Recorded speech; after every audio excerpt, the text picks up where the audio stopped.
عليكم ورحمة الله.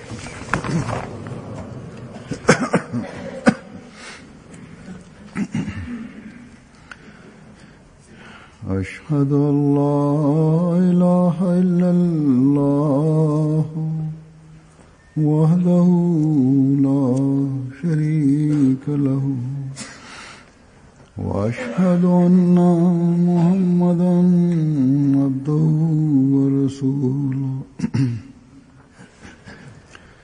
أما بعد فأعوذ بالله من الشيطان الرجيم بسم الله الرحمن الرحيم الحمد لله رب العالمين الرحمن الرحيم مالك يوم الدين إياك نعبد وإياك نستعين اهدنا الصراط المستقيم صراط الذين أنعمت عليهم غير المغضوب عليهم ولا الضالين. يا أيها الذين آمنوا يا أيها الذين آمنوا أطيعوا الله وأطيعوا الرسول وأولي الأمر منكم وإن تنازعتم في شيء فردوه إلى الله والرسول إن كنتم تؤمنون بالله واليوم الآخر ذلك خير وأحسن تأويلا.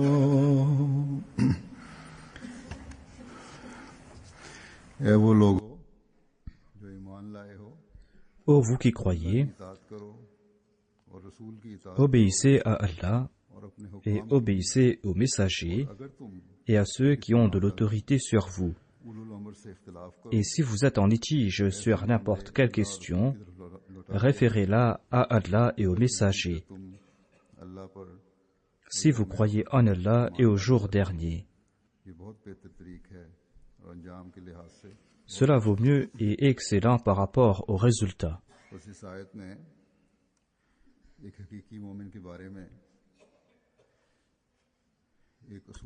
Ce verset énonce un principe de base à propos d'un véritable croyant, à savoir qu'il doit briller par son obéissance. Cette qualité doit rayonner en lui, qu'il s'agisse de son obéissance envers Dieu, qu'il s'agisse de son obéissance envers le prophète de Dieu ou de son obéissance envers les autorités. Certes, si le régime en place lui commande d'accomplir des actions qui enfreignent les ordres explicites de Dieu et de son prophète, il va devoir, en ce cas, accorder priorité aux ordres de Dieu et de son prophète. Mais si les autorités ne se mêlent pas de ces pratiques religieuses, il lui faudra leur prouver obéissance, que ces autorités soient musulmanes ou pas. Il va devoir prouver son obéissance envers le régime en place. Le Messie premier d'Islam dit à ce sujet, le Saint-Coran affirme « Atiullaha wa atiur rasoul wa ulil amri minkum ». L'ordre a été émis ici clairement que l'on doit obéissance à ceux qui sont en autorité. Ce sera là une grande erreur que d'affirmer que minkum ne s'applique pas à l'État. Tout ordre émis par l'État et qui est conforme à la charia tombe dans la catégorie de minkum. celui qui ne s'oppose pas à nous et des nôtres. Le Messie premier l'Islam ajoute, l'on peut déduire du Saint-Coran que l'on doit aussi obéir à l'État. Le Saint-Coran déclare clairement qu'il faut obéir à l'État, et c'est là une indication que l'on trouve dans ce verset. Il faut obéir au gouvernement, au pouvoir en place. Ainsi, le Hakam et le Adal de notre époque, c'est-à-dire le Messie premier l'Islam, a affirmé en des termes on ne peut plus clairs qu'il incombe aux croyants de respecter toutes les lois du pays en ce qui concerne les affaires de ce monde, hormis le cas où ces ordres ou ces lois sont en contradiction flagrante avec les ordres de Dieu et de son prophète, paix soit sur lui.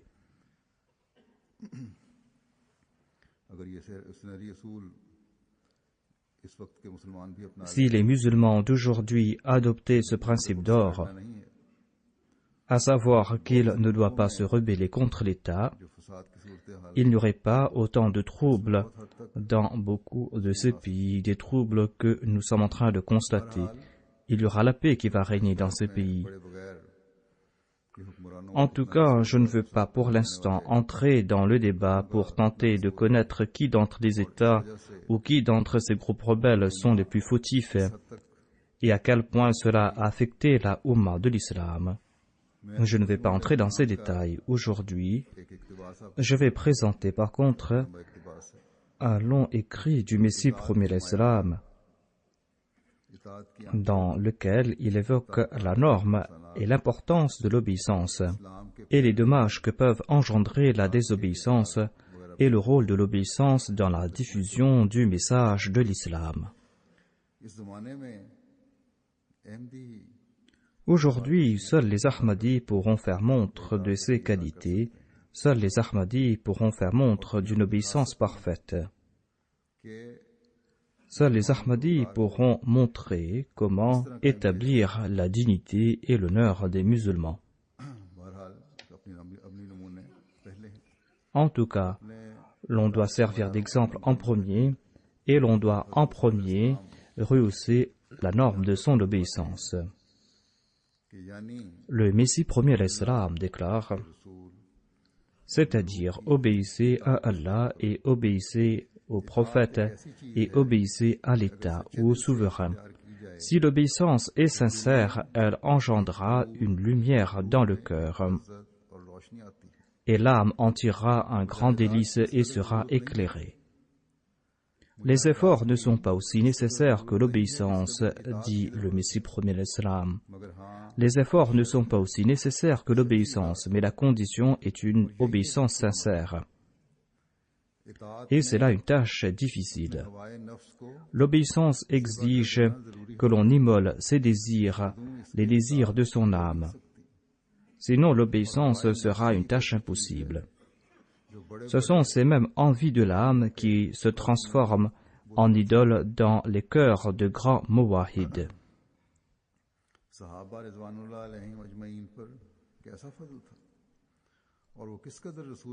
Voyez les faveurs qu'ont reçues les compagnons du saint prophète Mohammed paix soit lui. Voyez à quel point ils s'étaient immolés dans leur obéissance à l'égard du saint prophète Mohammed paix soit lui. Aucun peuple ne sera considéré comme tel, et l'esprit de la communauté, l'esprit de l'unité ne sera point insufflé en ses membres tant qu'ils n'adoptent pas les principes de l'obéissance. Si les différences d'opinion persistent et si la dissension perdure, sachez que ce sera là des signes du déclin.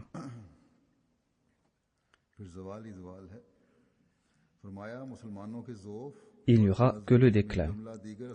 Les dissensions et les luttes intestines ont été des facteurs parmi tant d'autres qui ont causé la faiblesse et le déclin des musulmans. Mettez de côté vos divergences d'opinion et obéissez à celui qu'Allah vous ordonne d'obéir. Et faites ce que vous avez à faire. La main d'Allah se trouve sur la Jamaat. En cela réside le secret. Allah aime la tawhid, aime l'unicité. et cette unité n'existera point s'il n'y a pas d'obéissance. À l'époque du saint prophète Mohammed sallallahu alayhi wa sallam, ses compagnons étaient de grands conseillers. Dieu les avait doués d'un sens aigu des principes de la politique. Quand Hadrat Abu Bakr, quand Omar, et quand d'autres compagnons ont été élus califes, et quand ils ont pris les rênes du pouvoir, leur gestion hors pair et efficace des affaires de l'État démontre à quel point ils pouvaient servir de grands conseillers.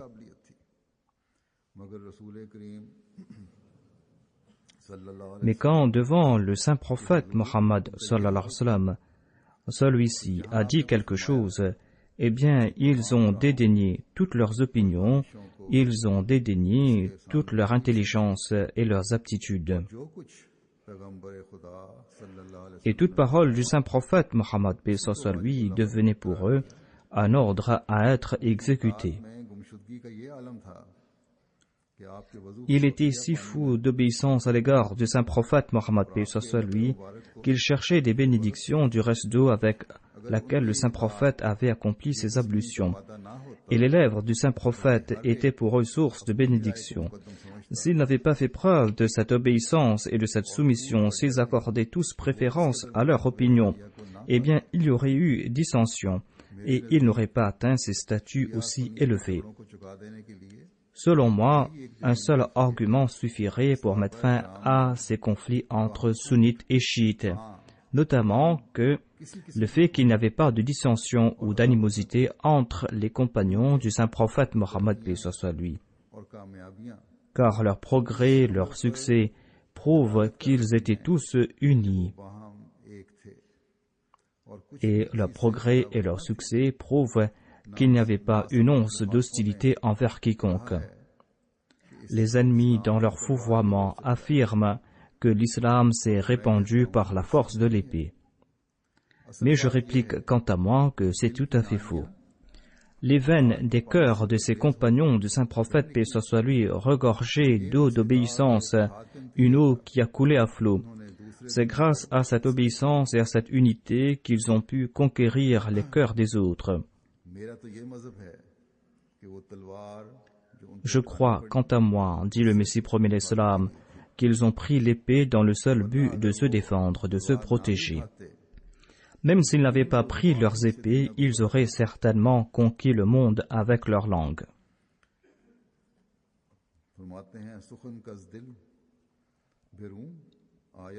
Le Messie premier l'Islam a cité des vers en langue persane. Dans ces vers, il est dit: la parole qui vient du cœur touche sans nul doute le cœur.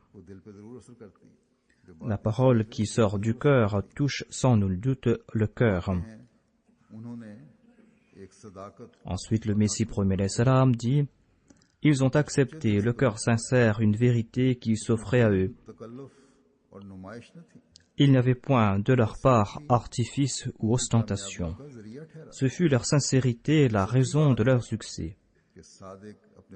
Il est certes vrai que le véridique a recours à l'épée de sa véridicité. Le visage du saint prophète Mohammed resplendissait de la lumière de la confiance en Dieu, une lumière parée de la gloire et de la beauté divine. Cette lumière resplendissait tant et si bien qu'il attirait inéluctablement les cœurs vers lui. Il attirait les cœurs vers lui par son envoûtement et sa puissance, et les compagnons ont par la suite voué une obéissance exemplaire au saint prophète Mohammed paix soit lui. Et dans l'exercice de cette obéissance, ils ont fait d'une telle constance que ceux qui les voyaient étaient instinctivement attirés vers eux. Ces compagnons du saint prophète Mohammed paix soit lui ont fait montre d'une obéissance, et dans cette obéissance, ils ont fait montre d'une telle constance que ceux qui les voyaient étaient instinctivement attirés vers eux. Aujourd'hui, dit le Messie premier l'Islam, nous avons besoin de l'exemple des compagnons du saint prophète, paix soit lui, et de leur unité. Car Allah a lié cette jamaat qu'il a préparée par l'entremise du Messie promis à celle qui a été fondée par le saint prophète Mohammed sallallahu alayhi wa sallam. Étant donné que la communauté progresse grâce à l'exemple de pareilles personnes, vous qui dites appartenir à la Jamaat du Messie promis, et vous qui désirez rencontrer celle des compagnons, vous devez vous parer des couleurs de ces derniers. Vous devez faire preuve de la même obéissance, de la même affection, de la même fraternité. Vous devez en somme vous parer de toutes les qualités, de toutes les vertus des compagnons du saint prophète Mohammed paix soit sur lui.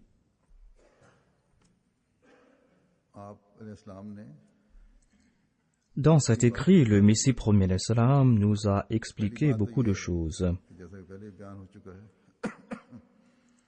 Tout comme il a été dit auparavant, la première chose est qu'il faut obéir à Dieu, il faut obéir à son prophète, et il faut obéir aux Ulil Amr, c'est-à-dire aux dirigeants de l'État à l'État. Cela concerne ici l'État, l'autorité de l'État, et cela concerne aussi la Nizam et Jamaat, l'organisation de la Jamaat. Et l'obéissance envers le califat prédomine sur les deux, car le califat est là afin d'établir l'autorité de Dieu et de son prophète. Et la Nizam et Jamaat est quant à elle soumise à l'autorité du califat. Si jamais il y a des différends entre les responsables de la Jamaat et les Ahmadis en général, le calife est là pour y remédier. Et c'est là une des beautés du califat. Cela fait partie des devoirs du calife. J'ai aussi dit que l'obéissance envers le calife a prééminence sur l'obéissance envers l'État. Il ne doit pas y avoir de malentendu à ce propos. C'est le calife de l'époque qui respecte, plus que toute autre personne, les lois du pays.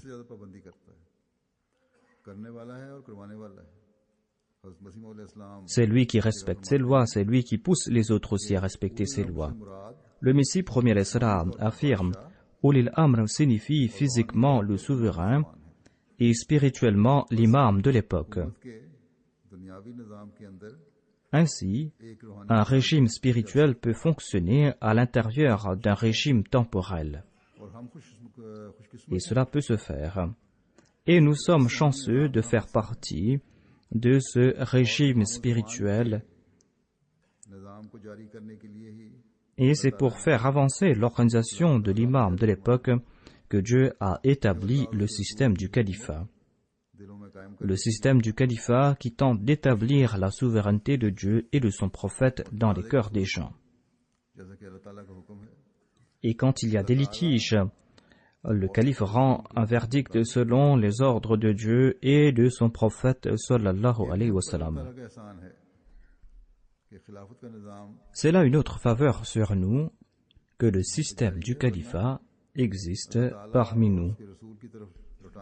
Sinon, chaque faction au sein de l'islam et chaque exégète du Saint-Coran va présenter sa propre interprétation du fait que l'on doit se tourner vers Allah et vers son prophète.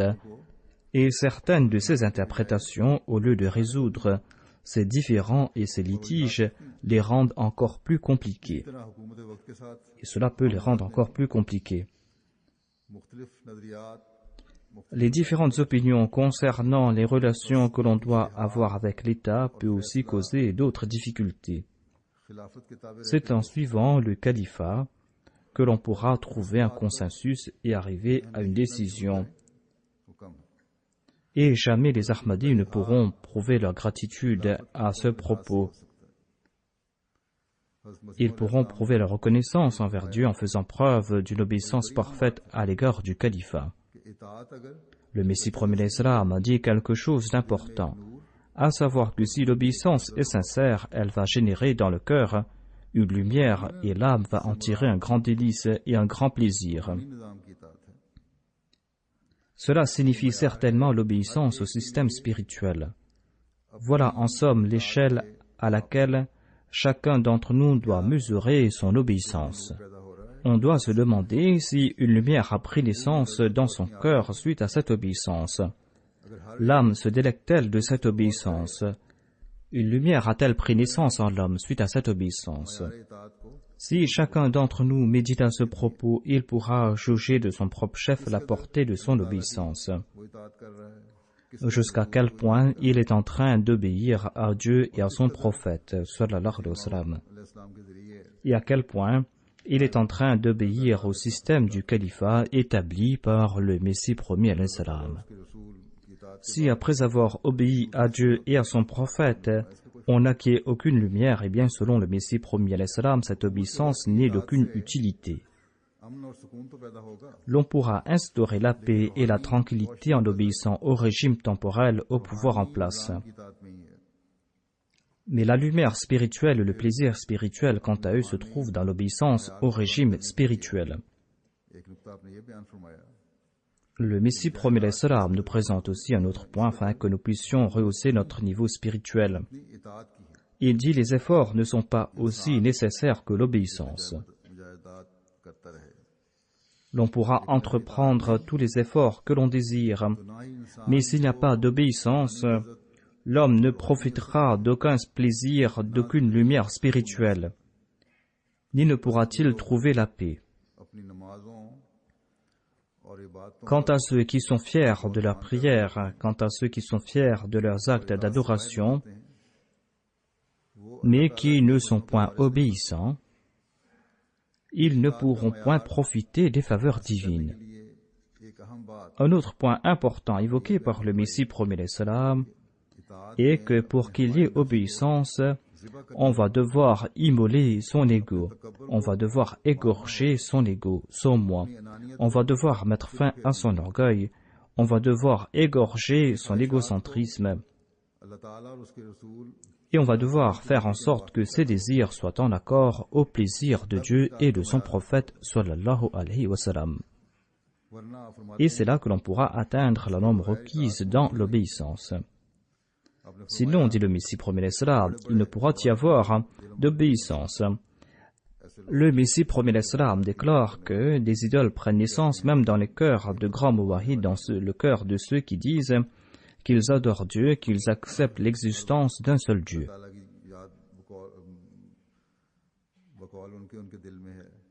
Des personnes qui disent qu'elles se souviennent à tout instant de Dieu.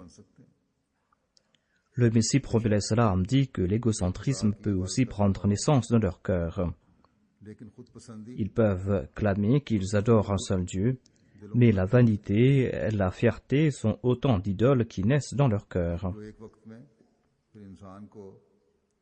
Ce sont des idoles qui peuvent plus tard priver l'homme de l'obéissance en ce qui concerne les choses mineures. Il ne s'agit pas là de faire preuve d'obéissance en des choses de grande importance. Le Messie promis alayhi salam nous explique aussi que les compagnons du saint prophète ont acquis les bénéfices excellents de leur ibadah après avoir fait preuve d'une obéissance des plus sincères. Et ces compagnons sont pour nous aujourd'hui autant d'exemples. Dans un hadith, le saint prophète Mohammed sallallahu alayhi wa sallam nous explique la norme de notre obéissance. Il nous enjoint d'obéir à un esclave abyssinien même si ce dernier a été choisi comme amir. Il a même dit d'obéir à celui qui aura la cervelle aussi grosse qu'un raisin, même si ce dernier a été choisi comme chef. Même si cette personne est dénuée d'aptitude intellectuelle, il faut lui obéir, s'il a été choisi comme chef. Le Messie promis alayhi salam a lié le progrès de la nation avec l'obéissance, et il nous explique qu'aucun peuple ne sera considéré comme tel, et l'esprit de la communauté, l'esprit de l'unité ne sera point insufflé dans les membres de cette communauté tant qu'ils n'adoptent pas les principes de l'obéissance. C'est en appliquant ce principe que l'on pourra progresser. Le saint prophète Mohammed sallallahu alayhi wa sallam a aussi expliqué que le progrès dépend de la relation que l'on a avec la communauté, la Jamaat. Le progrès se trouve dans l'observance des préceptes de l'imam de l'époque, dans son obéissance, et il ne peut y avoir de progrès sans cela. Si les musulmans d'aujourd'hui comprenaient ce grand principe, ils se transformeront en une puissance si grande que personne au monde ne pourra s'opposer à eux. Mais il incombe à nous, les Ahmadis, de nous évertuer à atteindre les normes les plus excellentes dans cette obéissance.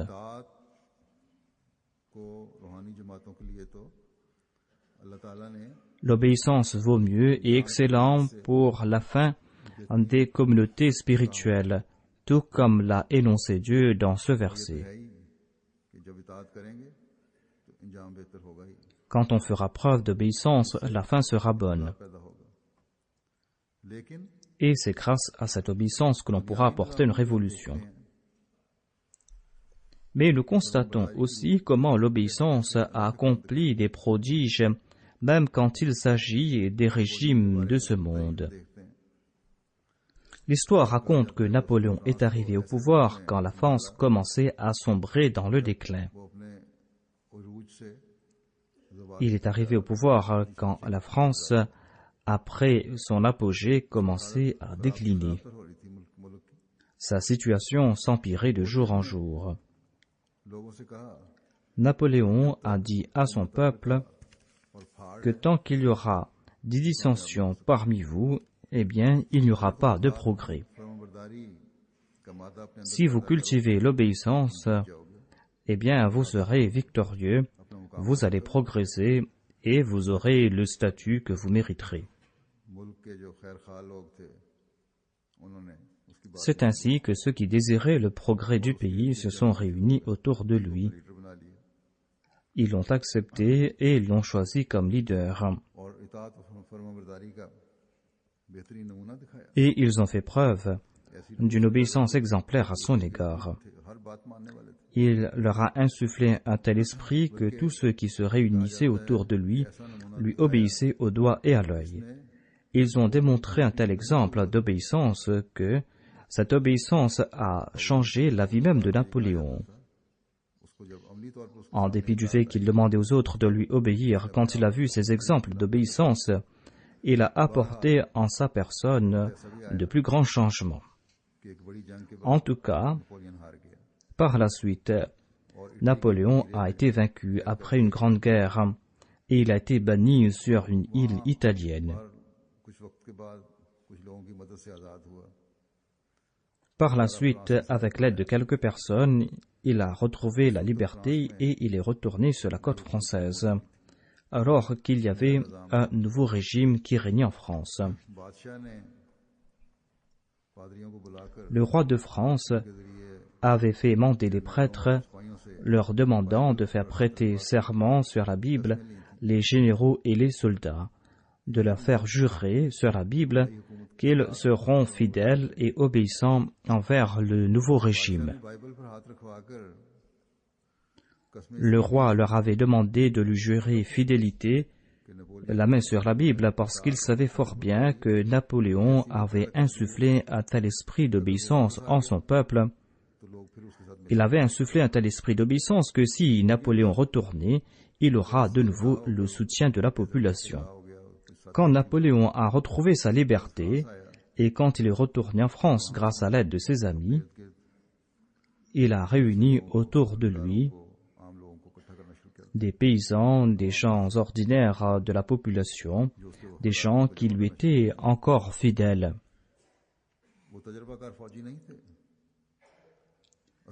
Ils n'étaient point des soldats de grande expérience, ils n'avaient même pas d'armes. Mais quand le roi a eu vent de ce mouvement, il a envoyé un général à la tête d'une armée afin de mater cette rébellion. Les deux troupes adverses se sont rencontrées dans un passage très étroit. Ce passage était si étroit que quelques personnes pouvaient le traverser épaule contre épaule. Napoléon a demandé à sa troupe d'avancer, mais les soldats du régime au pouvoir les a décimés à coups de balles. Napoléon a envoyé d'autres soldats et ils ont connu le même sort. En fin de compte, ces soldats lui ont dit qu'il serait impossible d'aller plus loin, l'ennemi est devant et le passage est étroit et nous ne pouvons nous retrancher. Ils ont dit que les soldats du régime ont aussi annoncé qu'ils avaient juré sur la Bible d'être fidèles envers le régime en place et de tuer tous les soldats de Napoléon. Ces troupes lui ont dit que nous ne pouvons pas avancer car le passage est très étroit et on va se faire tuer, ont-ils dit. Étant donné que Napoléon lui-même avait entraîné ses soldats, qui appartenaient maintenant au régime, étant donné qu'il leur a enseigné l'obéissance et la fidélité, il a dit à ses soldats d'aller dire aux soldats du régime en place, « Dites-leur que Napoléon leur dit d'ouvrir le passage. » Mais ces soldats ont été accueillis par une volée de balles, et les soldats du régime ont dit qu'ils avaient juré sur la Bible qu'ils n'obéiront point à Napoléon. Napoléon ne croyait pas ses oreilles. Il se disait qu'il avait lui-même formé ce soldat et il est impossible qu'il ne lui obéisse pas. Il s'est dit que c'est moi qui a fait naître cette obéissance en eux.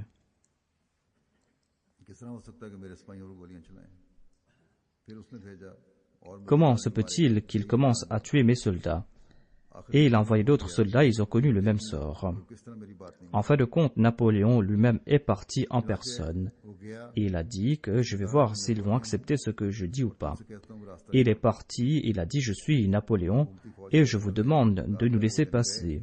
L'officier a répondu que ces jours sont révolus, nous avons juré fidélité au nouveau régime. Mais Napoléon avait cette certitude que c'était lui qui leur avait enseigné ce qu'est l'obéissance et ils n'ont pas pu oublier cet enseignement aussi rapidement. Napoléon a dit que mon armée va certainement avancer. Si vous avez oublié mes préceptes, en s'adressant aux soldats du régime, si vous avez oublié mes préceptes, eh bien je suis là devant vous. Celui qui désirera peut tuer son roi qui est là devant lui. Le soldat qui désire peut envoyer une balle dans le cœur de la poitrine de son roi. Si vous désirez tuer votre roi, je suis là devant vous, vous pouvez me tuer. Quand Napoléon a énoncé ces phrases, cette fidélité, cette sincérité, cette obéissance de ces soldats du passé sont remontés à la surface. Et ils ont dit longue vie à Napoléon et ils se sont joints à lui. On dit que certains d'entre eux pleuraient comme des enfants. Quand le général qui était derrière avec la plus grande partie de l'armée a entendu ce qu'avait dit Napoléon, lorsqu'il a entendu la voix de Napoléon qui disait que votre roi Napoléon vous appelle, eh bien cette armée et son général ont tous deux oublié leur serment et ils se sont joints à Napoléon et ils ont fait preuve d'obéissance envers Napoléon. Voilà donc les efforts accomplis par Napoléon. Voilà comment il a mis fin à cette dissension en France et comment il a transformé cette dissension en obéissance. Hazrat Muslim Maud, le deuxième calife, a cité cet exemple. Il a dit que Napoléon ou d'autres leaders de ce genre n'ont pas le soutien de Dieu, soutien que Dieu accorde à ses vraies religions. Mais ils ont quand même pu apporter cette révolution. Mais la situation de ceux qui prêtent allégeance sur les mains d'un prophète est tout autre. La bay'a signifie s'immoler dans cette obéissance. Et ce sens est si élevé que l'on ne trouve pas d'obéissance pareille dans les choses de ce monde. Le deuxième calife déclare que voilà la formule Atiullaha wa atiur rasula wa ulil amri minkum. Si une nation, qu'elle soit religieuse ou pas, ne suit pas cette formule, eh bien cette nation n'aura point de succès, qu'elle soit une nation religieuse ou qu'elle ignore la vraie religion. Ainsi, nous devons à tout instant avoir en tête ces dires du Messie premier l'Islam, à savoir que pour être une nation, il est important de faire preuve d'obéissance, de fidélité, il faut qu'il y ait l'unité, sinon il n'y aura que le déclin.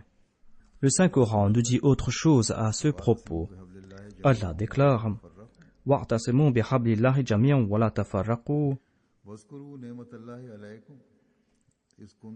واذكروا نعمة الله عليكم إذ كنتم أعداء فألف بين قلوبكم فأصبحتم بنعمته إخوانا وكنتم على شفا حفرة من النار فأنقذكم منها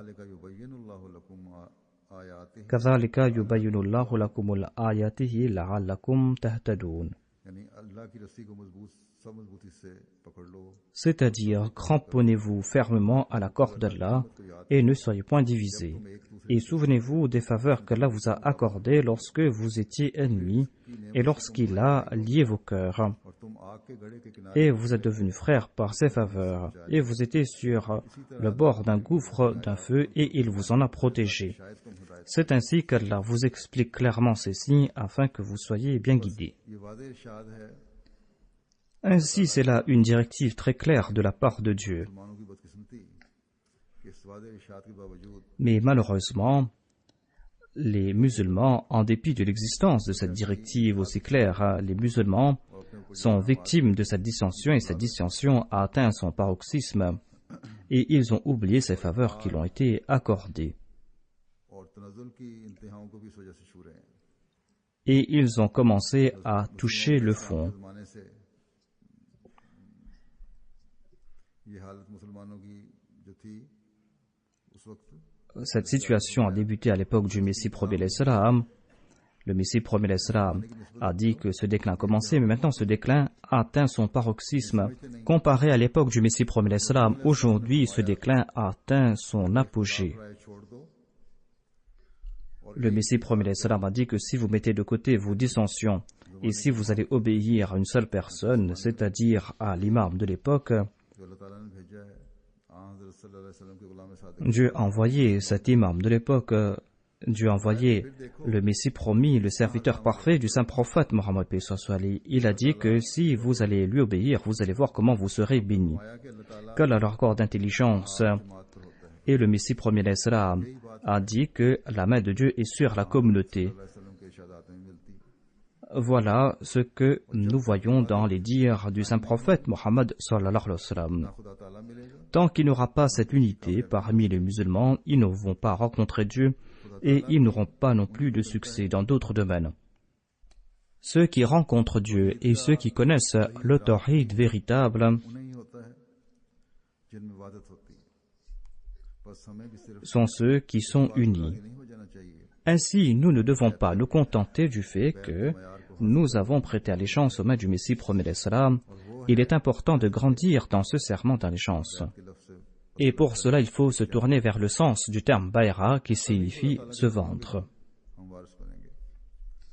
Et c'est là que l'on va profiter des faveurs de Dieu. रज़ी ताला अन्हु और Le Messie premier l'Islam a cité les exemples de Hadrat Abu Bakr, de Hadrat Omar radhiyallahu anhu. ये बताया Il a cité les exemples des autres compagnons en général et il a déclaré que ces personnes étaient de grands conseillers. C'étaient des personnes qui avaient un grand savoir-faire dans le domaine de la politique et lorsque le moment est venu, leurs qualités sont montées à la surface. लेकिन Et ils ont géré les affaires de l'État avec beaucoup de succès. Mais à l'époque du saint prophète Mohammed paix soit lui, on dirait que ces personnes ne connaissaient rien. Ils ont fait preuve d'une obéissance parfaite et ils ont suivi les ordres du saint prophète Mohammed paix soit lui. अक्लमंदियों को इंतहाई हकीर समझते थे वो लोग। Ils ont méprisé leur opinion, ils ont méprisé leurs propres qualités, leurs aptitudes. Et le monde a constaté comment ses compagnons ont guidé le monde. खिलाफत राशिदा में Voilà l'enseignement qu'ils avaient reçu. Et c'est ainsi que, au cours du califat bien guidé, ils ont fait preuve de cette même unité. L'histoire nous rapporte des faits concernant Hazrat Abu Ubaida, qui était connu pour son intelligence, pour son abnégation, et qui était là pour servir le peuple. का खत मिला। Hazrat Abu Ubaida avait reçu une lettre du calife Omar au cours d'une bataille. हज़रत उमर का खत Dans cette lettre, जिसमें हज़रत Hazrat Omar a rapporté le décès de Hazrat Abu Bakr. Khalid बिन वलीद को Et Hazrat Omar, dans cette lettre, avait destitué Khalid bin Walid et avait choisi Abu Ubaida comme le chef de l'armée. Hazrat Abu Ubaida n'avait pas informé Hazrat Khalid bin Walid en raison de ses grands services pour la nation. Il n'avait pas informé Hazrat Khalid bin Walid tant qu'il n'avait pas fait un pacte avec les gens de Damas. Et il avait demandé à Hazrat Khalid bin Walid de signer ce pacte entre eux et les gens de Damas. Plus tard, Hazrat Khalid bin Walid a su qu'il a été destitué et que c'était Ubaïda qui a été choisi comme chef de l'armée. Mais Hazrat Abu Ubaïda a loué Khalid bin Walid pour ses grands faits d'armes. Ce général de l'armée de l'islam, Hazrat Khalid bin Walid, a fait preuve d'une grande obéissance à l'égard du califat et a déclaré « Ô mon peuple, Abu Ubaïda, l'amine de cette nation, a été choisi comme chef pour vous. » Le saint prophète avait donné le nom Al-Amin à Hazrat Abu Ubaïda. Hazrat Abu Ubaïda a déclaré que j'ai entendu le saint prophète, paix soit sur lui, dire que Khalid est une des épées de Dieu et il est le plus brave de la tribu. Voilà comment tous deux ont accepté la décision du calife de gaieté de cœur. Aujourd'hui encore, il y a des faits de ce genre. Ce n'est pas quelque chose de général par la grâce de Dieu. La Jamaat fait preuve d'une grande obéissance, mais il y a certains qui, lorsqu'ils sont écartés de la poste, eh bien, ils demandent pourquoi est-ce que nous avons été écartés, est-ce qu'il y avait des manquements en nous. S'ils regardent ces exemples que nous présente l'histoire, eh bien, ils ne vont pas poser pareille question. En tout cas, nous devons nous souvenir de ce fait, à savoir qu'aujourd'hui, nous avons parmi nous le même Coran qui renferme ces mêmes préceptes. Nous sommes en train de suivre ce même prophète qui nous a guidés, et nous avons devant nous ces mêmes hadiths, ces recueils de hadiths qui nous servent de direction. Mais quelle est la situation des musulmans aujourd'hui? Soit qu'il y a ces troubles parmi ces musulmans, soit qu'ils sont en train de quémander l'aide des autres. Le Messie premier d'Islam a déclaré que ces dissensions que l'on trouve aujourd'hui, ces disputes entre chiites et sunnites, et aujourd'hui les musulmans se sont divisés davantage, tout cela est le résultat du fait qu'ils n'ont pas été obéissants. Voilà le déclin. Si aujourd'hui ils étaient de nouveau unis, eh bien l'on pourra mettre fin à ces attaques des ennemis de l'islam, à savoir que l'islam s'est répandu par la force de l'épée. L'unité des compagnons, leur obéissance était telle qu'ils ont conquis des cœurs. On a besoin de cette unité aujourd'hui, en particulier la Jamaat du Messie premier d'Islam. Et le Messie premier d'Islam a attiré l'attention de sa communauté. Il a dit que vous devez être l'exemple des compagnons du saint prophète Mohammed paix soit sur lui, afin que l'épée de votre véridicité puisse trancher l'ennemi. Et cela va se faire lorsque l'on va faire preuve d'une obéissance parfaite, lorsqu'on va faire preuve d'une fidélité parfaite, lorsque chacun d'entre nous va faire naître en lui ses qualités, lorsque nous allons tous faire naître en nous ces qualités. Si nous faisons preuve d'une obéissance parfaite à l'égard de Dieu et de son prophète, nous allons profiter de cette lumière qui a été accordée au saint prophète Mohammed sallallahu alayhi wa sallam. C'est là une grande responsabilité qu'a un Ahmadi, lui qui a prêté allégeance aux mains du Messie premier alayhi salam. Voilà ce que lui enseigne ce précepte Atiullaha wa atiul rasula wa ulil amri minkum. Il doit être un tel exemple qui va attirer l'attention du monde vers lui. Voilà le stratagème grâce auquel nous pourrons conquérir le cœur du monde. Voilà comment nous pourrons placer le monde au pied d'Allah et de son prophète Mohammed sallallahu alayhi wa sallam. C'est grâce à cela que nous pourrons guider le monde. C'est grâce à cela que nous pourrons mettre fin aux troubles de ce monde. Tout comme je l'ai déclaré, nous avons devant nous les ordres de Dieu dans la forme du Saint-Coran. Et ce sont des préceptes que nous devons obéir. Nous avons aussi l'exemple du saint prophète Mohammed paix soit sur lui. et nous devons lui vouer obéissance. C'est là un devoir qui nous incombe. रूहानी निज़ाम भी मौजूद है। Il y a aussi अल्लाह और उसके रसूल cette organisation spirituelle qui sert de Ulil Amr et un système qui attire notre attention vers Allah et vers son prophète, paix soit sur lui. दूसरों में Ainsi, il n'y a pas de raison pour laquelle nous ne pouvons apporter une grande distinction entre nous et les autres. की किताब फरमाए।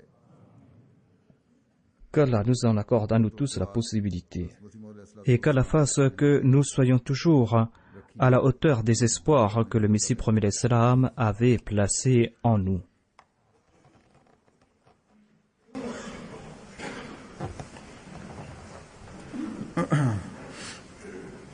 Alhamdulillah, nahmaduhu wa nasta'inuhu wa nastaghfiruhu wa nu'minu bihi wa natawakkalu alayhi wa na'udhu billahi min shururi anfusina wa min sayyiati a'malina. من يهده الله فلا مضل له ومن يضلل فلا هادي له ونشهد أن لا إله إلا الله ونشهد أن محمدا عبده ورسوله. عباد الله رحمكم الله إن الله يأمر بالعدل والإحسان وإيتاء ذي القربى وينهى عن الفحشاء والمنكر والبغي يعظكم لعلكم تذكرون. اذكروا الله يذكركم وادعوه يستجب لكم ولذكر الله أكبر.